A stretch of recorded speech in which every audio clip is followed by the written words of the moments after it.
spaghetti and meatballs. Now, we're not going to go into real depth into making our own pasta tonight. We are just going to use dried. We're using about half a box of spaghetti, but we are going to make our own meatballs, and we are going to make a really simple and really delicious tomato sauce. So right off the bat, we are going to get our tomato sauce working so we can get that simmering, and then we're going to get into our meatballs. So first off, we're going to start with every good sauce starts, a little bit of onions and a little bit of garlic. So 1 onion is all you need for this entire recipe. You can use a little over half for the sauce, and the rest we're going to save for our meatballs. For the sauce, since we are going to blend this at the very end of cooking, you can leave this really nice and chunky, which is one of the best things about this sauce, is there's not a lot of fine prep and fine dicing to do. So we're just going to make a couple really simple cuts there. In the meantime, I'm going to get my pot going over here, and that would be the onion. For the garlic, again, since we are just going to be blitzing this down at the end, we don't actually need to cut up our garlic. So I've just got some peeled heads of garlic here. I'm going to use 5 medium to large heads of garlic. We're just going to put those in whole. Now, while that pot is heating up, we can start getting into everything for the meatballs. Now, obviously with the meatballs, flavor and texture are the key.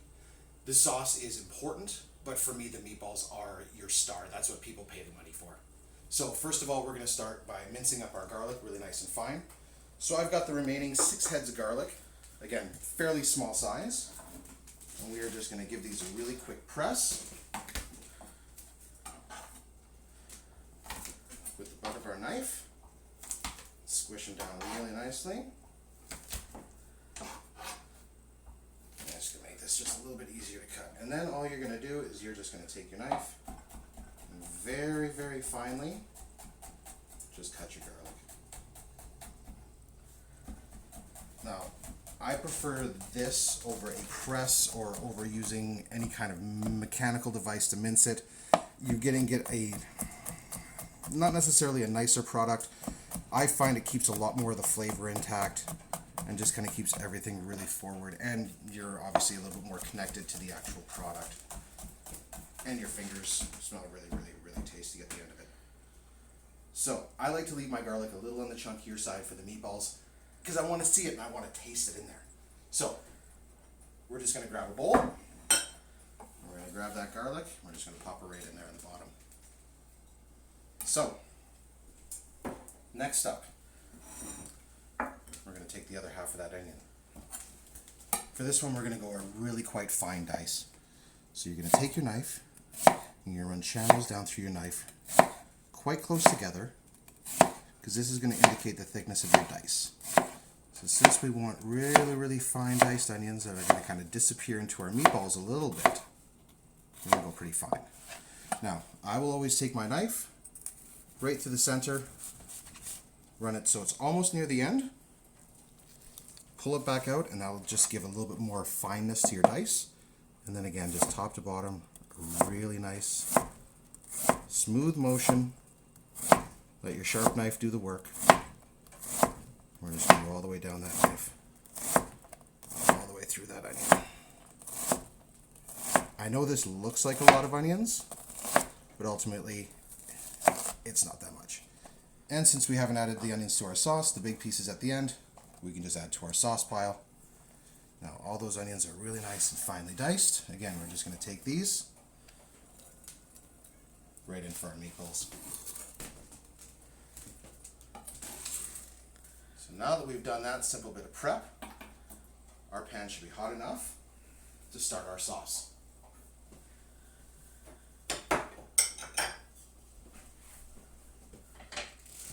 So in the pan, I like to use canola oil as my cooking oil. What oil you use is completely up to you. Avocado oil is another good choice. A lot of people end up cooking with olive oil. Personally, I don't do it. I find the flavor gets tainted a little bit because you will, at higher heat, you will get a flavor change. It's great for finishing, but I don't use it for cooking a lot. So I will just use canola oil. So into the pot, I'm going to add about a tablespoon and a half of oil. Now we are just going to really quickly let that warm up, and it's not going to take long because that pot's nice and warm. So right off the bat, we're going to take those nice big onions that we had. And as you can hear, that pot is nice and hot. So we're going to get a really great sizzle going on that right away. Now really when you're doing your onions, especially in a sauce like this, caramelization down to a point that you are getting dark, rich onions, unfortunately because you're adding so much tomato and acidity to this, ends up being lost. So what you want to do is you just want to caramelize your onions just a little bit, just to start and get a little bit of this natural sweetness out of them. Because we are using whole garlic as well, right now we can throw this in without risk of burning it. So we're just going to pop that right in there. So as our onions and our garlic are just starting to come together, that's when you can start to grab your tomato product and get it ready for the next phase. So we're making sauce approximately enough for 2 people. Now, this sauce is based off of a 800 milliliter can of plum tomatoes in juice, half a can the same size of crushed tomatoes, and about 2 tablespoons of tomato paste. All of these combined, once we simmer everything together, is going to add a very, very rich, beautiful tomato flavor all the way through our sauce, and it's going to taste amazing. And it's an easy sauce to make. It's going to be something that's going to be easy to add to your repertoire. So now that our onions are working really nicely, they're starting to smell excellent in here. We get all that working around really, really well. And again, just a really nice caramel on there until we have everything going. So the last thing we are going to be adding to our sauce is going to be some fresh oregano. And we won't add this until quite the very end. But all you're really going to do when you're dealing with fresh oregano, again, because we are blitzing this sauce down to a nice puree, all you need to do is you need to just take it and just pull it right off the stem with the leaves. Now a little bit of that small stem isn't going to hurt anybody. It's going to get blitzed down pretty fine. And that's the way we're just going to take off the leaves of the oregano. But we're going to go back to the tomatoes and onions here. They start to smell like they are pretty close to being cooked. So, the way those look there, we've got a really nice light caramel on them. So I'm going to let these go probably for about another 2 minutes, just like that. And then those are going to be ready to add our tomato product to. In the meantime, while that is working again, we can just start to do a few more things when it comes to the meatballs.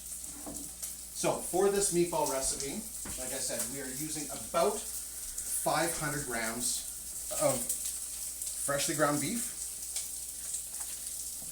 and we're going to use 500 grams of really nice ground pork. Now, a lot of people ask me why I end up going with both beef and pork rather than just sticking to one meat. Personally, I find straight beef meatballs sometimes end up getting a little on the dry side, so I add the pork to retain a lot of moisture. As most people know, pork is a lot fattier than beef, especially when it comes to ground meat. So that extra fat in there just retains that moisture and adds so much extra flavor. So, now that we're sitting with that in there, now we can come back to our sauce again. Our onions and garlic have reached that perfect golden brown level that we are looking for. So that's what we're looking for right there. Really nice and golden brown all over everything. And now we're going to start to add our tomato product. So the first thing I'm going to add in are going to be our plum tomatoes. Now we're going to put all of these in. And like I said, that's one 800 milliliter can, or 786 I believe actually, if I'm being really specific. And now we are just going to let that kind of do its thing. One of the reasons why I really love these plum tomatoes, and now you can really buy any kind of plum tomatoes. If you really want to spend some extra money, there's a tomato called San Marzano tomatoes. They come from a specific area in Italy, the San Marzano Valley, which is tons of volcanic activity around there, beautiful volcanic ash into the soil.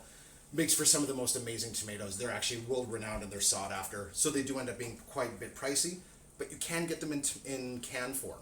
And when you get them in cans, they are spectacular. So what we've got here is our plum tomatoes. Now those are just going to kind of sit in there and we're going to bring everything up to a simmer. Now we can add everything in at the same time because all we're going to do now is bring this up to a simmer and mold all of our flavors together. So we have our plum tomatoes in. Next up is our crushed tomatoes. And what that's going to do is that's going to add a lot of body to the final sauce. And then for that final punch of really, really, really, really, really strong tomato flavor, we add the tomato paste. Now this is one of my favorite things to add into almost anything when it comes to sauces, especially rich and velvety sauces. I add it to my beef stock, I add it to almost anything. I love tomato paste. So once we get this all in here, we're going to give that a really nice stir. Get everything really nice and incorporated in there.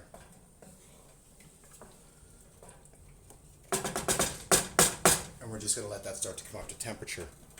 While that's happening, we can kind of pull the last little bit of our oregano off these stems that we want to throw into the sauce. That in there. So this all is going to simmer together while we finish making and cooking our meatballs. And by the time everything is all done, you're going to have one of the best meals around, especially a nice comfort meal for a day like today where we are, it's rainy and dreary. This is a perfect meal for a day like that. But really, who can say no to spaghetti and meatballs? So we're just going to finish picking this oregano. Some of it into the sauce, and we're going to save some for our meatballs. Alright. So, the oregano is done.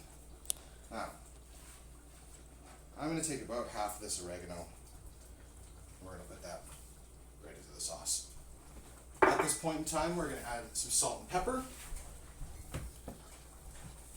I'm going to add 2, 3, 4, 5, 6 cracks of pepper, probably about 2 teaspoons. And I'm going to add about a tablespoon of salt. At this point, again, all we're going to do is we're going to fold all that into itself. And now we're just going to let all these flavors really kind of stew down, cook nice and slow, and come together before we blitz this up right before the end. So at this point in time, I'm going to turn my heat down to a little bit below medium. We're going to grab the lid, leave it open just a touch, and we're just going to let that simmer down on a really nice low heat. All right, back to the meatballs. Now, the rest of that oregano. Just going to take your knife, and really quickly you're just going to rough chop all the way through this. Now again, how fine or how rough that you want your herbs in your meatballs is completely up to you. If you want some really big, bold punches of flavor, leave them big. Let people find these nice little herbal surprises inside your meatballs. If you want to nuance it a little bit more, chop them really, really fine. So we're going to go about medium on that one. So we're going to take that right into the bowl. So again, now we're going to season. A little bit of salt. Now remember, the pork is salty, so we're not going to add as much salt as we normally would. I'm only going to add a little over a teaspoon of salt. For the pepper, it comes down to personal taste. If you love pepper, go nuts. I'm going to do a good amount of pepper in here because I like a strong pepper flavor in my meatballs. So I probably put about a tablespoon and a half of fresh ground pepper in there. Now this is where a lot of people an argument can come up sometimes. Whether to add egg and breadcrumbs to your meatballs or whether to leave them just as is. Personally, I like breadcrumb and eggs. I like the binder in there. It helps keep everything together. It helps when you're doing your forming. It's going to create a really nice sphere shape. So I have about 1/3 of a cup of panko or regular breadcrumbs and 1 large egg. So we're just going to crack that right in there. And now comes the fun part, because now we get to get our hands dirty.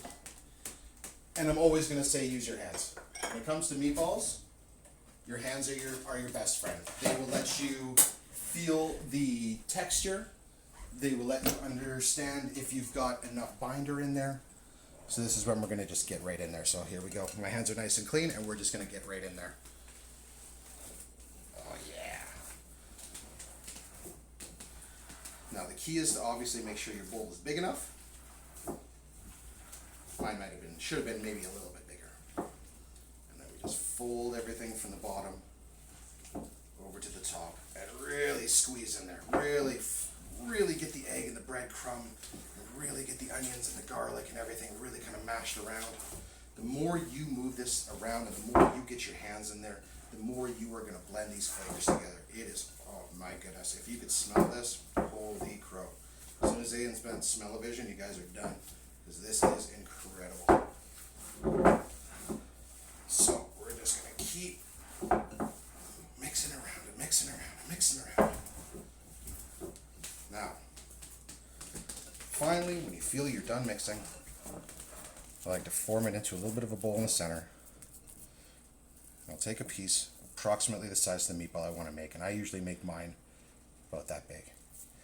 I'm just going to move it a couple times in my hands, give it a quick roll, and see if it sticks. And dare I say, we've got a pretty good mixture going on, because that is a nice firm meatball that's holding its shape.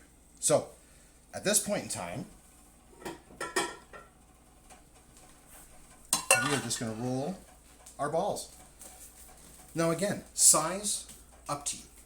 If you want giant meatballs like you see in some of the great gangster movies, that the size of small children's heads, you go right ahead. The key is making sure they're all the same size so they all cook evenly. If you're going to make giant meatballs, put them in the oven. Make sure you get that done. Even small meatballs. These ones, once we're done pan searing them, we're going to put them right into the oven at 350 degrees for about 10 minutes, just to make sure they are 100% cooked before we pop them in the sauce and finish everything off. So really, now it's just the semi-tedious task of going through your bowl of meat and forming your meatballs.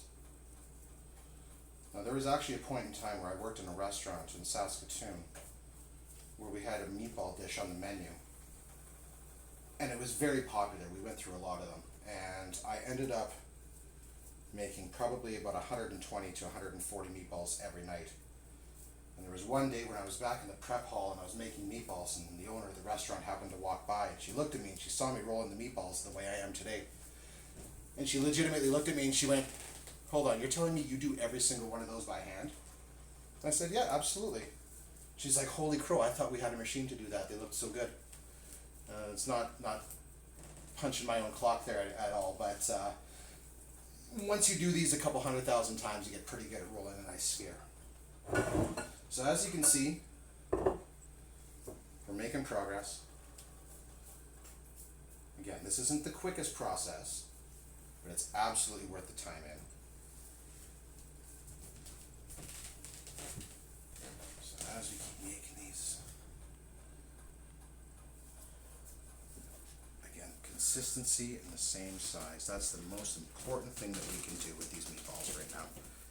We are going to put them in a pan. We are going to give them a little bit of a brown before we throw them in the oven. And if they're consistently sized, that means they're actually going to cook all at the same time. Now, I know I said this was for 2 people. Obviously, this is a lot more than what we need for 2 people.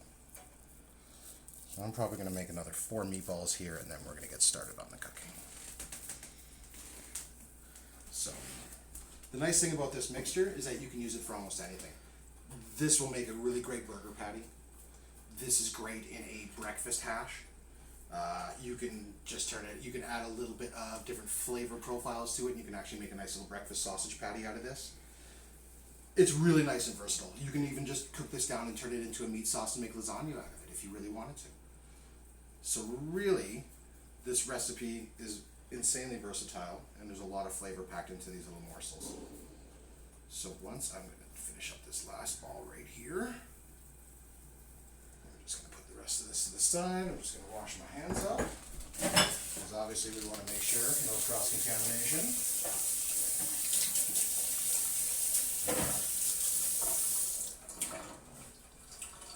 Alright, so now that those balls are good, and really, you can do this ahead of time. The nice thing about making these meatballs, of course, you can throw them in the fridge, you can make them in the afternoon, cook them off. You can even pre-cook them and then just dump them in the sauce to reheat them when you're ready too. So, first thing we're going to do, we're going to get our pan working here. Make sure I turn on the right element today. And then we're going to have a quick peek at our sauce. So again, always open the pot away from you because you're not sure what's going to splash out or how much steam is going to come up at you. Always give it half a second. And then we're going to take a look. So we're just going to turn our heat up just a little bit, but that's really all you want to see. You just want to see a little bit of bubble action. You don't want this to be aggressively simmering. Very, very gentle, just to get all those flavors work together and make sure everything's really nice and warm all the way through. So that just needs a quick stir. We're going to put the lid right back on it. We're going to leave that alone for a little while. Now, meatballs. Now that we've made them, now it's time to give them a quick sear and pop them into the oven. So again, in my pan, I'm going to add a little over a tablespoon of oil, just so the bottom has a nice slick coating.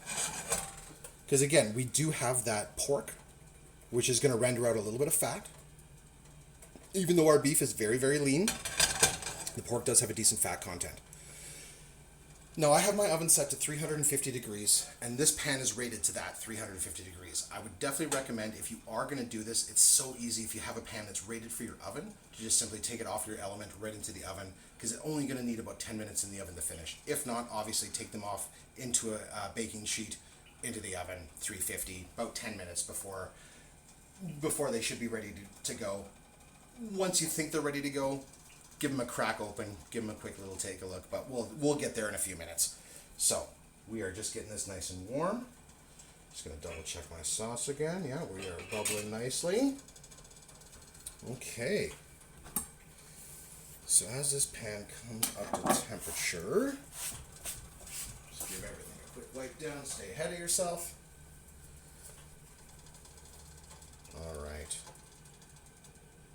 We are feeling good there. So, now, using a set of tongs, take your meatballs, place them in the pan very nice and gently. Give them a good amount of room. You don't want to overcrowd, because you will end up steaming some of the meat.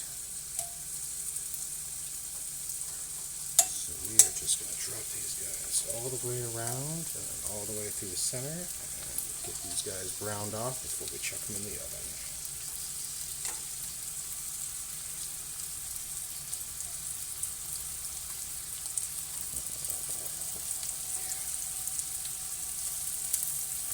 Those are looking good.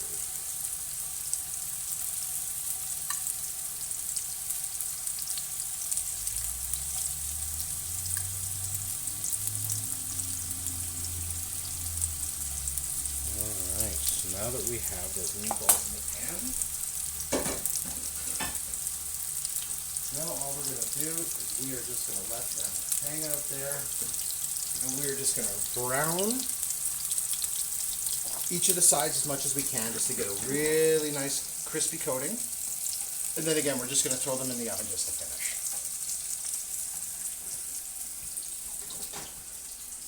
So just move these guys around a little bit.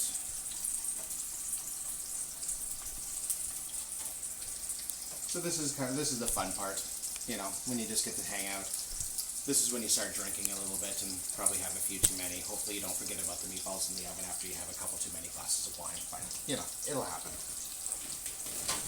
So really, all you're going to do is you're going to do about 90 seconds at a high-ish heat on each side, just to get those meatballs nice and brown,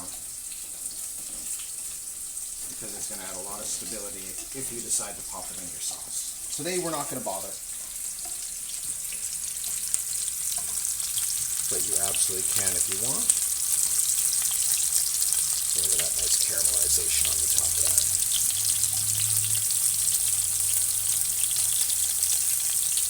Those are some good looking meatballs.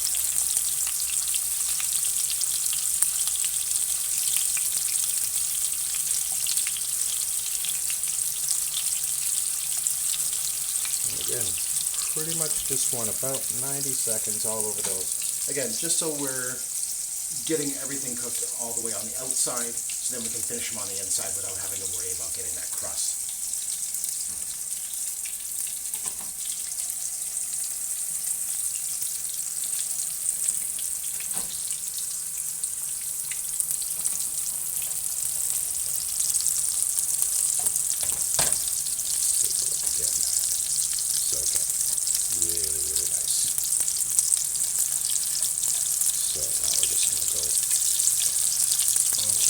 Sides.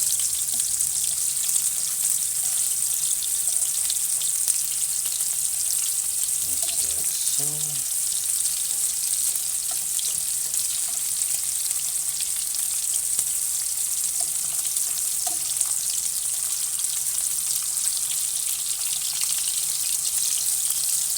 Now once you pop them up on that side, that's when these are going to go into the oven. So like I said, I have it about 350 degrees. These are going to go in. And those are just going to finish in there. Now we got nothing. Now, alright, that sauce is simmering beautifully. So we can turn that down a little bit and get that open. And we'll have a quick look-see. So, once again, open it up away from you. Let that steam up. Alright. Now we are simmering. So that's really nice and simmered down. So because we are using those canned tomatoes, the nice thing about this is now basically ready to blitz. Those onions, as long as they're soft enough, and that garlic, as long as it's soft enough that you can blitz it with whatever you're using, you're good to go. Now, we're going to do it right on the stovetop using an immersion blender, because I feel that this is the easiest way to do it, and then keep it right where you want it, because we're just going to let that simmer once we get it blended. So, for those of you who don't know what an immersion blender is, this is an immersion blender. Stick blender, boat motor. These are invaluable. These are one of the best pieces of equipment that most chefs will not tell you about, because they try to keep it a secret to themselves. I use this all the time. It is one of my favorite pieces of equipment, and it's simple. Push the button. So, really what we're going to do is we're just going to move this back, tilt it up a little bit, get your blender in there, and we're just going to work it down. Now you can hear all that nice onion and garlic is just starting to get all blended into there. Starting to break up those big plum tomatoes. Starting to get that really nice orange color.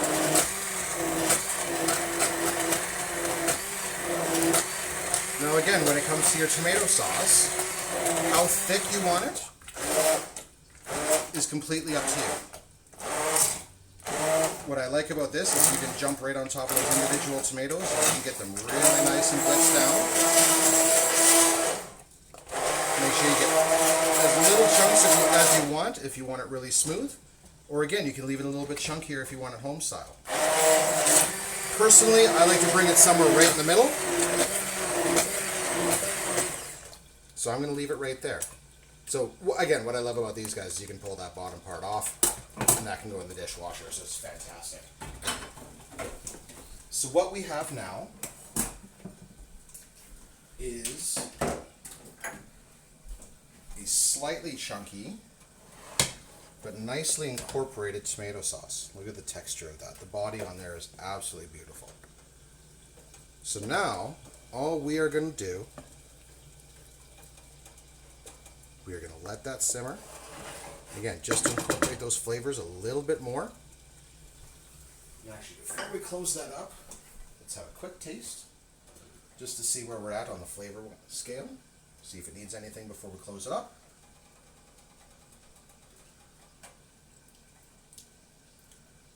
That's wonderful. That doesn't need anything right now. Nice, semi-sweet. The herbs come through, the onions and garlic are nice and strong. All I'm going to do is I'm going to put the lid back on there. We're going to keep that nice and low, and we are good to go. Now, let's take a look at our meatballs. So unfortunately, the only thing with making your own tomato sauce is you're gonna have to clean up your kitchen quite a bit afterwards. So let's take a look at these guys. It's been about 3 minutes in there. And as you can see, these guys are cooking nicely. So we're just gonna do the very last turn. And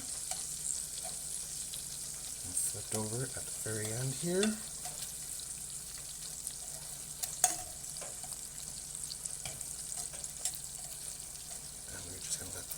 Back in and let them finish cooking. So those need about 7 minutes, and those are 100% done. Now we are going to get our pasta ready to go. Now, like I said, we didn't make our own pasta today. We are just going to use some box pasta. I'm cooking about half a box of pasta. Again, whatever pasta you use is completely up to you. Whatever your brand is, go for it. Cook it to the instructions. I like to cook it probably about 30 seconds under whatever they tell you, just to bring it a little bit more al dente. Also because the sauce that we're making is going to finish the cooking process.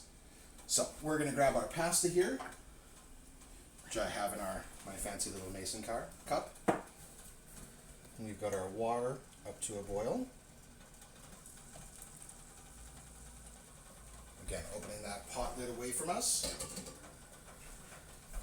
And now we're just going to take all this pasta. Sorry, I almost forgot a crucial step. Salt your water. One of the most important things I was ever taught when I started cooking was salting your pasta water.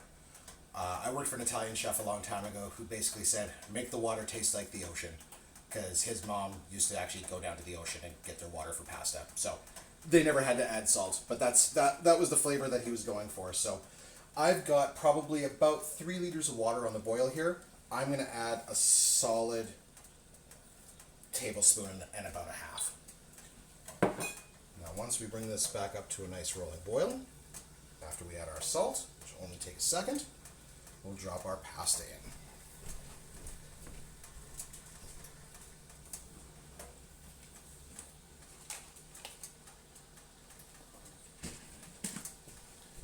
Alright, so pasta's going to go in right now. This pasta in particular takes 10 to 11 minutes to cook. So we're going to put it on timer for 9 minutes. And we're going to let that pasta cook. So while that's cooking and while our sauce is simmering, this is a great time to grab yourself a nice big glass of wine. If you're having bread with your dinner, getting that ready to go, especially if it's garlic bread while the meatballs are cooking. You can throw it right in there with your meatballs and get everything done at the same time. Really, until everything's cooked at this point, there's not much left to do except get yourself all cleaned up and get your table set and ready to go. So, once the pasta just starts getting soft, we give it a fold, get everything back in there. Just like so. And while we look at a beautiful picture of that, I think I'm going to take my own advice and make myself a little drink while we sit and wait. Personally, for me, I'm a gin man, so we're going to go with a little bit of gin. And what do I have in my fridge? Ah, wonderful. A little bit of tonic. Now,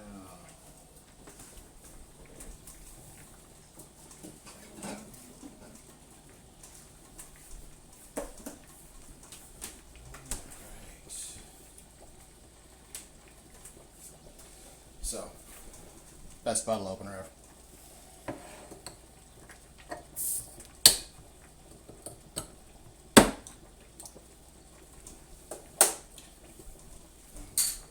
Now, for me, my favorite way to do a gin and tonic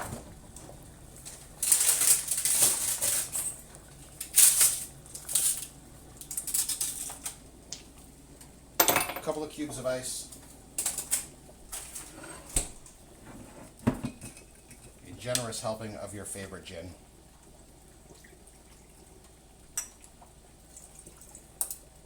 and then whatever tonic water you enjoy. Luckily, for if you're a gin and tonic fan right now, there are so many out there. It is unbelievable. You have so much to choose from. Personally, I'm a Fever Tree guy. I really enjoy their elderflower tonic water with the aviation gin. I find it's a very nice combination of flavors.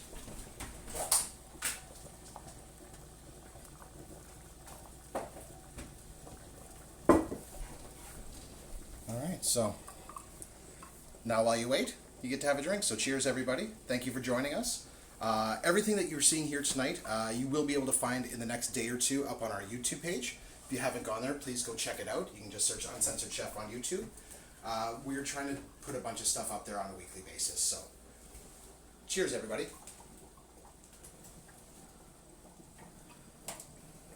Oh, that is very refreshing. Alright, so now we can check our meatballs again. So, let's take a good look. Oh, these are fantastic. So, just touching them with my tongs, I can tell that they are getting really close to being done. We're probably about 2 minutes away from those being 100%. So back to the oven they go. So we've got about 5 minutes left on our pasta, and now again, I just like to take my tongs and roll it around a little bit just to make sure that all that pasta separates, especially dry pasta, because it will have a tendency to stick together sometimes. And just really kind of let it go. Not quite a full boil, just a little bit under, and just let it roll. So at this point in time, get all my gear taken care of.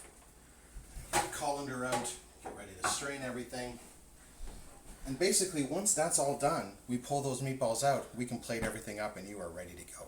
So now all we're really waiting on is that pasta to finish cooking. So we can take another look at our sauce, see how we're doing in there. Oh, that's beautiful. So that is exactly the amount of cook that you want on it. Just a nice simmer. So everything is just going to keep just melding all those flavors together and become just unbelievably delicious. Again, that texture, for me, that's a perfect texture for a tomato sauce. So now we just gotta let that finish up. We're very, very close to eating here.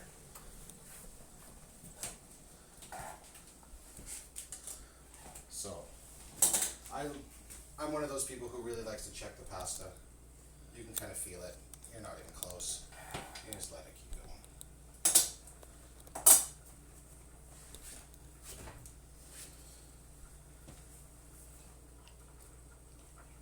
So, one of the reasons that we chose to do spaghetti and meatballs tonight is, for me, it is one of the most world-recognized versions of comfort food you can find anywhere. I find it hard to believe that if you put a big bowl of spaghetti and meatballs in front of anybody, that it's not going to put a smile on their face. Obviously, there are some exceptions to that, but generally speaking, it's a simple dish to make. It's a simple dish to play around with. You have flavor profile, kind of carte blanche to really add whatever you want to them. You can make your meatballs taste however you want. You can make your sauce as thick, as thin, as chunky, as herbaceous, as anything that you really want to do with it. It's a great introductory into Italian cooking because all of these elements can be used elsewhere. Like I said, the meatball mix, you can turn that into a meat sauce. You can turn it into a great layer for a lasagna. It's very versatile. Knowing how to make a really great tomato sauce, probably one of the most important skills that you can learn as a young chef. I feel, yes, it's very easy to just go and buy a fairly decent bottle of tomato sauce. As you can see, though, it's also incredibly easy to just make your own. I really want to encourage people to try and do that, because then you realize that making sauces is not difficult. And it might encourage you to try and make more and more and more. Next time you do pasta, maybe you're going to look up a carbonara. Maybe you'll look up a nice Alfredo sauce, do a little cream sauce, do a little riff on it. So hopefully this will show you that really there are stepping stones and really easy ways to kind of get into Italian cooking. So we're 2 minutes away from our pasta, so I'm going to go back over here and take a look. We're getting really nice and soft on that pasta. So I think that'll be ready in that 2 minutes. At this point, we're going to pull out these meatballs.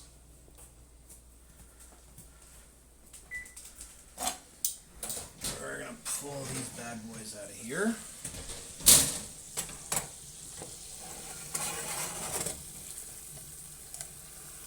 And you can see all the fat that's actually rendered off of these.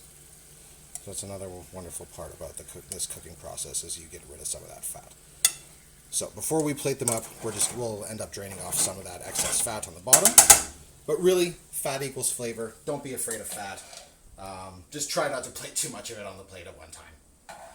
So we're about a minute out, so I'm going to check one of these pieces of pasta over here.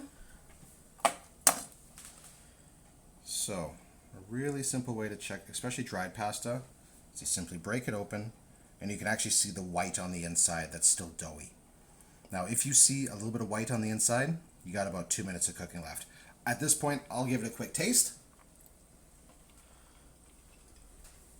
We got about 2 minutes. The texture should alert you to about how much cooking time you have left. Again, the longer you end up being a chef and the longer you cook pasta, the easier you're going to be able to tell when your pasta's done.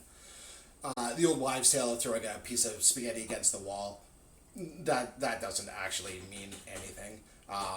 Really all that does is you end up with spaghetti water on your walls. It's not very nice, and starch water when it dries is pretty gross. So trust your gut, trust your instinct, trust how you like your pasta to feel when you eat it in your mouth. Mouthfeel for pasta is very important. Some people like it insanely overcooked. They like it so soft that it just melts as soon as they try to put it in their mouth. Some people like it a lot more firm. So find what you like and go from there. So we're just going to let that just about done. So we can turn off our sauce, because our sauce is now 100% cooked and ready to go. That looks delicious. Now our pasta. And I'm just going to taste it one more time, just to make sure that we are good to go here. So we break that open. That white is gone a little bit more. All right, that's where I like my pasta. A little bit al dente and ready to go. So, pasta water off. Carry your pasta bowl carefully, not to burn yourself.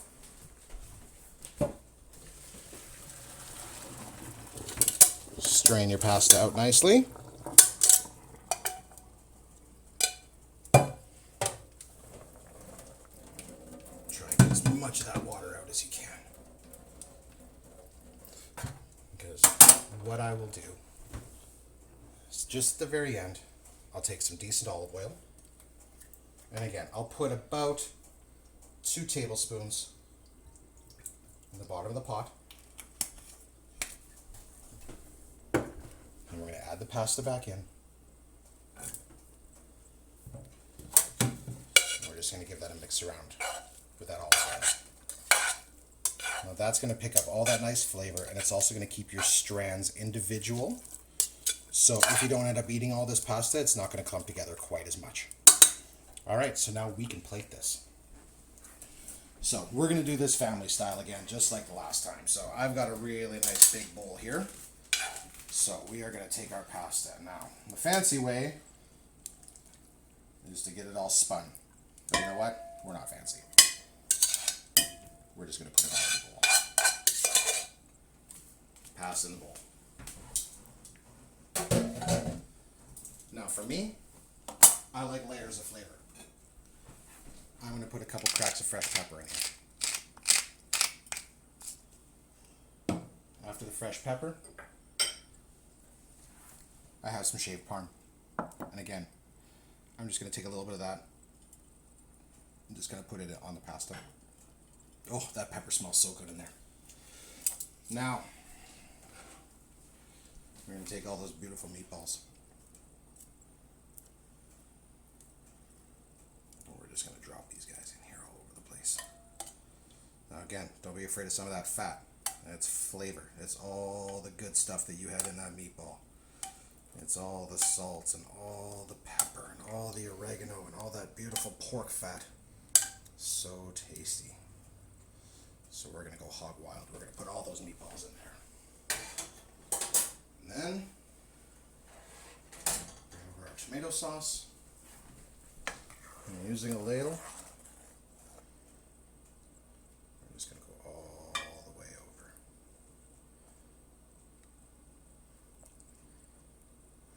Put all the meatballs, all that pasta.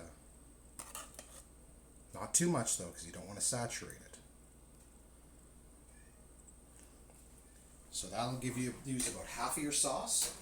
And the nice thing about that is that sauce will keep for about a week in your fridge. Now, take the rest of that cheese. We're just going to sprinkle it all over the top real nice. Just like that. You ask anybody, cheese is where it's at. Finish with the cheese. A little bit of that olive oil again. We're just going to sprinkle a little bit, just drizzle just a little bit on top. Oh, there we go. A couple more cracks of fresh pepper.